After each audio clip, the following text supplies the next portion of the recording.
Am I the a-hole for telling my neighbor to keep her crotch goblin out of my yard?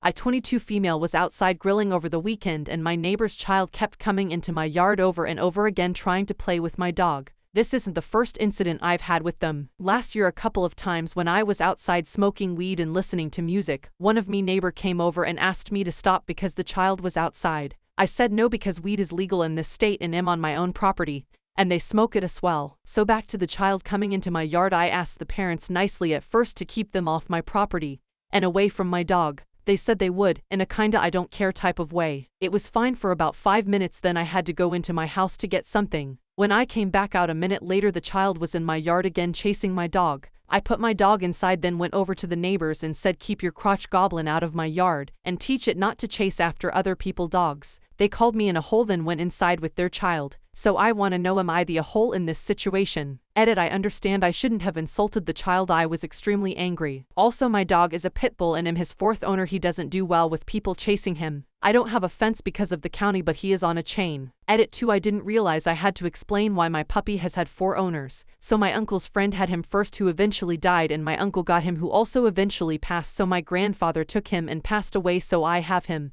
He is in no way aggressive unless provoked by a stranger. I shouldn't have to put my dog down because of that.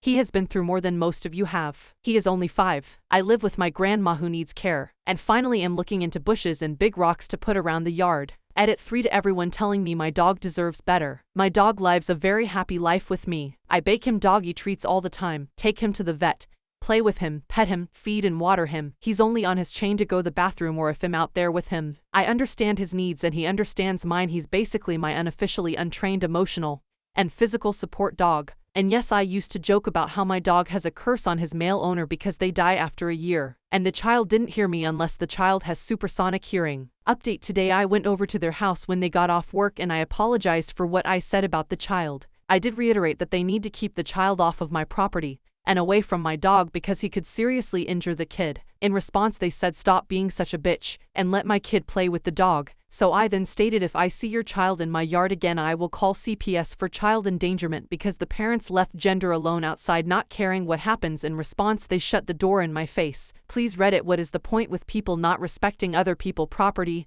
and animals? At this point he is not going out to go to the bathroom by himself. Am I the a-hole for not letting my boyfriend watch his favorite TV show during our date night even though it's related to a personal issue he's dealing with? My boyfriend, 25 male, and I, 24 female, have a weekly date night where we cook dinner and watch a movie or TV show. Recently, my boyfriend has been going through a tough time dealing with his anxiety, and he's been using his favorite TV show as a way to cope. Last Friday, I suggested that we watch a romantic movie instead of his show, but he insisted that we watch it because it helps him relax. However, I wasn't in the mood for it and wanted to watch something different. He got upset and revealed to me that the show was a comforting escape for him during his panic attacks, and that he really needed it at the moment. I didn't know how to react because I didn't want to invalidate his feelings, but I also didn't want to give up our date night tradition. He accused me of being selfish and not understanding his mental health struggles, but I felt like he was using his personal issue to guilt me into watching something I wasn't interested in. Now I'm torn between wanting to support him and needing our date night to be enjoyable for both of us. So, Reddit, am I the a-hole for not letting my boyfriend watch his favorite TV show during our date night, even though it's related to a personal issue he's dealing with? Am I the a-hole for not accepting my son's 16 male apology after a particularly nasty fight?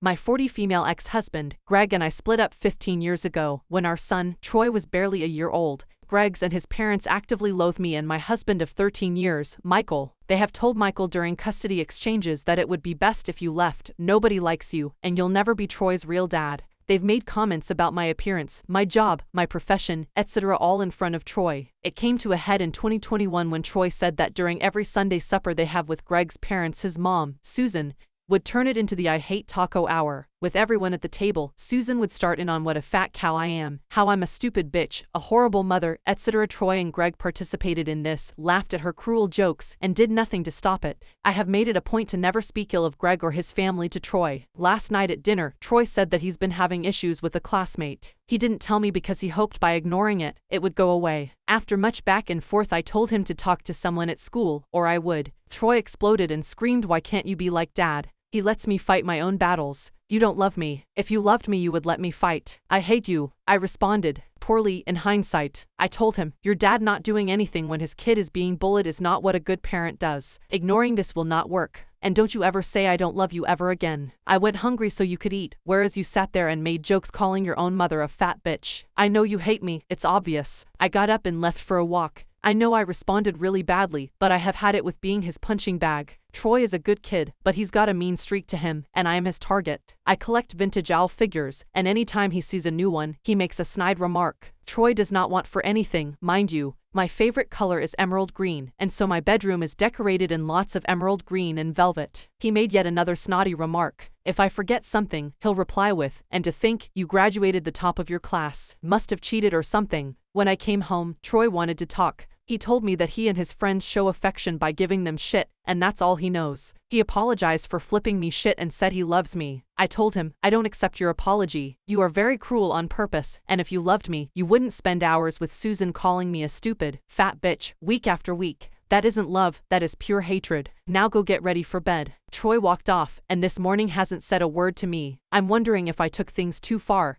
and maybe I owe him a massive apology. Am I the a-hole for not inviting ex-sister-in-law to niece's birthday?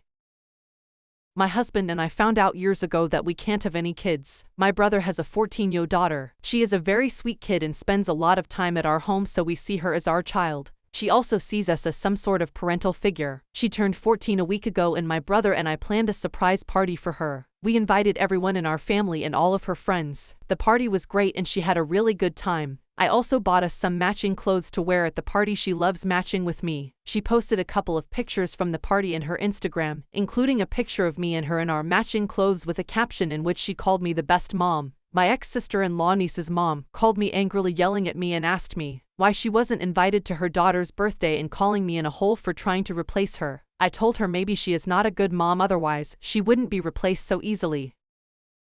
Am I the a-hole for naming my baby?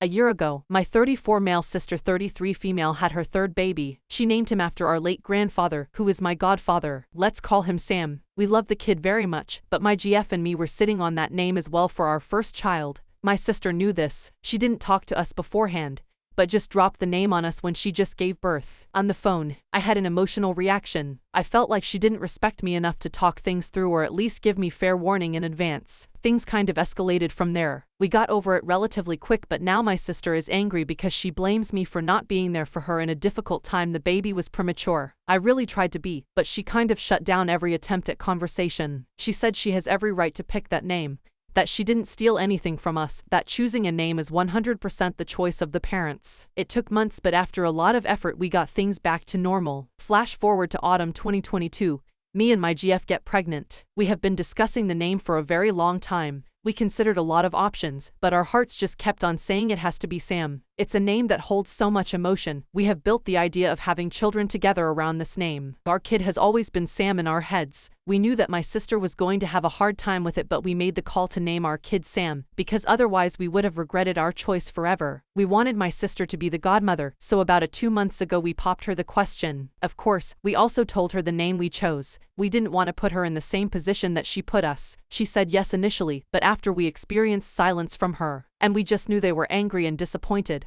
We told them our door is always open for a conversation, but she didn't see the use since our mind was made up. So after a conversation with my parents, we gave her an out. We told her she doesn't have to be godmother if she doesn't want to be. We want her, but only if she wants to. She came back on her decision. She doesn't want to be godmother. She rejected my unborn baby because of a name. It's bad. Something has been broken. She can't talk to me. The little contact we have is through text. She feels ridiculized by our choice. I feel she puts rules and restrictions on me that she herself does not need to follow. If she doesn't have to consult me in advance, then why should I ask for permission? I feel like everything she told me a year ago is bullshit now when she is on the other end of the story. We are nervous wrecks in a time we really just want to enjoy the pregnancy. My grandfather would be completely devastated if he knew this would drive us apart. He only had 2 grandkids, so obviously mistakes have been made. I'm still in love with the name we chose and wouldn't change it for the world. But am I the a-hole here?